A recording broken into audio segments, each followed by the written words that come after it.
அமெரிக்க தொழில்நுட்ப நிறுவனமான ஆரக்கிள் இந்த மாதம் மீண்டும் ஆயிரக்கணக்கானோரை பணி நீக்கம் செய்ய தயாராகி வருவதாக கூறப்படுகிறது. அதிலும் சில டீம்களில் இரட்டை இலக்க சதவீதத்தில் பணியாளர்கள் குறைக்கப்படலாம் என்றும், பாதிக்கப்படக்கூடிய ஊழியர்களின் பட்டியலை தயாரிக்க மேலாளர்களிடம் கேட்டுக்கொள்ளப்பட்டுள்ளதாகவும் தெரிவிக்கப்பட்டுள்ளது. வரும் செப்டம்பர் 1 தொடங்கும் அடுத்த காலாண்டுக்குள் ஊதிய செலவை குறைக்க ஆரக்கிள் திட்டமிட்டுள்ளதாக கூறப்படுகிறது. இந்த தகவல் ஆரக்கிள் ஊழியர்களிடையே கவலையை ஏற்படுத்தியிருப்பதற்கு காரணம் கடந்த மார்ச் 31 நடந்த வேலை நீக்கம்தான்.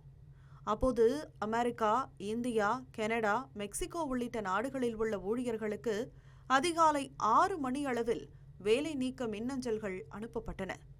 கடந்த நிதியாண்டில் மட்டும் ஆரக்கிள் சுமார் 21,000 பணியிடங்களை குறைத்துள்ளது. அதே நேரத்தில் ஏஐ மற்றும் டேட்டா சென்டர்களில் நிறுவனம் மிகப்பெரிய அளவில் முதலீடு செய்து வருகிறது.